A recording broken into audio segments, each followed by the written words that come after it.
E você? O que você quer que fale de você no teu velório? Ela disse, eu quero que as pessoas digam assim, nossa, ela está mexendo.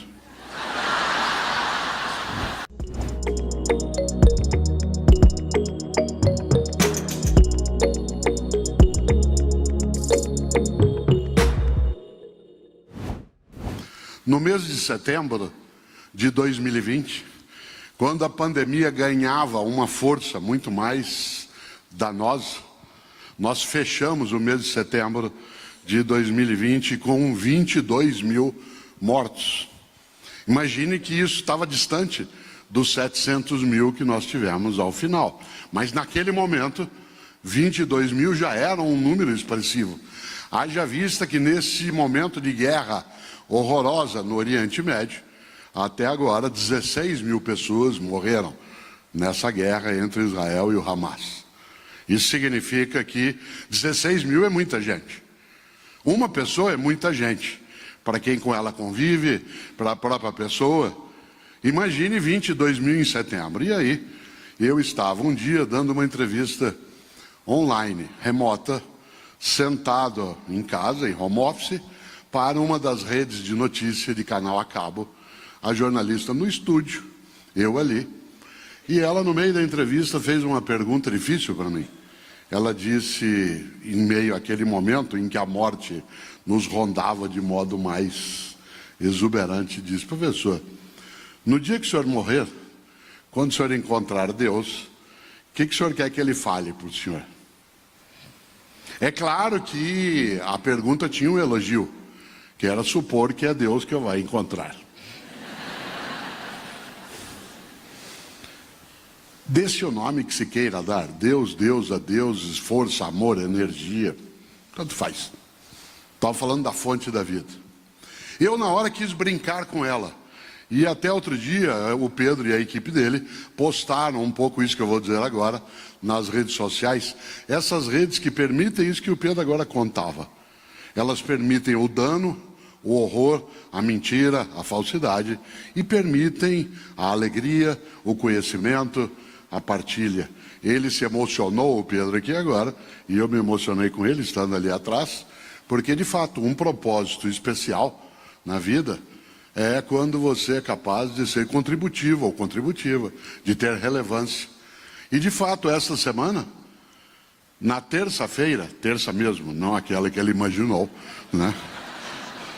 Na terça, ao sair da capela da PUC, que o Pedro aqui lembrou, e encontrar ali colegas meus que, como ele disse, trabalham em secretaria, faxina, segurança, alimentação, e que durante anos não tiveram acesso no dia a dia à sala de aula, naquelas que eu dava aula, porque a atividade era outra, pessoas que eram privadas de também, né, um conhecimento que não é exclusivo, não é o único, mas que a filosofia carrega, e que, como ele lembrava o Pedro, ficavam sempre do lado de fora, às vezes tentando ouvir, e não só minha aula, outras aulas também. E eles, sabendo que eu estava na PUC, nesta terça, foram até a capela para dizer, agora a gente assiste tuas aulas, assiste no mundo digital. E é gostoso isso, imaginar que isso dá importância. Quando a jornalista pergunta o que você quereria que Deus te falasse, eu digo, queria brincar com ela. E aí o Pedro postou isso outro dia. Eu quase fui brincar com ela naquela hora, mas decidi não fazê-lo, porque a questão era séria. Quase que eu fiz com ela o que fizeram comigo um dia em Belo Horizonte, há 15 anos, e que foi exatamente isso que foi postado nas redes. Eu conheci a história e caí numa armadilha, era um congresso de enfermagem. Havia 2.000 enfermeiras e numa palestra como essa aqui, né, era só uma fala, uma reflexão, não tinha debate. A hora que terminou, eu agradeci, enquanto eu estava saindo, uma enfermeira sentada bem aqui falou assim, professor, antes que o senhor vá embora, posso fazer uma pergunta? Eu disse, claro. Ela falou, o que o senhor quer que fale do senhor no teu velório? Questão complicada também. Eu resolvi que eu não tinha uma resposta imediata, que eu ia enrolar. E eu comecei a falar, citando Platão, Aristóteles, Heráclito, Parmênides, Zenão, e eu falava tentando achar uma resposta direta. E eu conheci a história e caí. E fui enrolando, falei uns 6 minutos, houve um momento que eu, enquanto falava, pensava, vou dar o troco nessa enfermeira, ela vai ver. Eu girava, e depois de uns 6 minutos eu virei para ela e falei assim, e você? O que você quer que fale de você no teu velório? Ela disse, eu quero que as pessoas digam assim, nossa, ela está mexendo. Essa simplicidade da resposta e o humor que ela trouxe àquela situação, que desmontou todo o arcabouço filosófico que eu trouxera, tornou mais alegre aquela situação.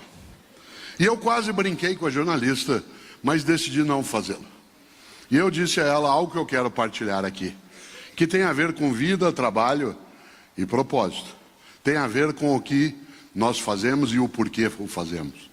Eu disse a ela, no dia que eu encontrar a fonte da vida, ou Deus, ou o nome que se dê, eu quero que essa fonte, Deus, para usar o nome, olhe para mim e diga, valeu, Cortella, valeu. Eu te entreguei um mistério, um dom, uma dádiva, um presente chamado vida, e você lutou para não tornar isso banal, fútil, inútil, descartável. Lutou para não ser egoísta, arrogante, imbecil. Por várias vezes foi imbecil, egoísta, arrogante. E lutou para não terminar. Em última instância, a pergunta que ela faz era em relação a qual é o teu propósito, ou qual foi o teu propósito. Qual deve ser o meu propósito? O meu propósito é ser, em qualquer atividade que se faça, o meu é a docência. Eu sou professor. No próximo ano vou completar 50 anos de magistério. Pedro lembrou, vou fazer 70 anos em março. Eu comecei a dar aulas em 1974, quando eu estava no 2º ano da universidade. Portanto, 50 anos no próximo ano. E é claro, o meu propósito nesse sentido é que faça valer. Que a minha vida tenha valia. Isso pode ser na família, na empresa, numa atividade no hospital, na segurança, no negócio. Alguém que cuida de outras pessoas. Mas precisa valer, fazer valer a vida.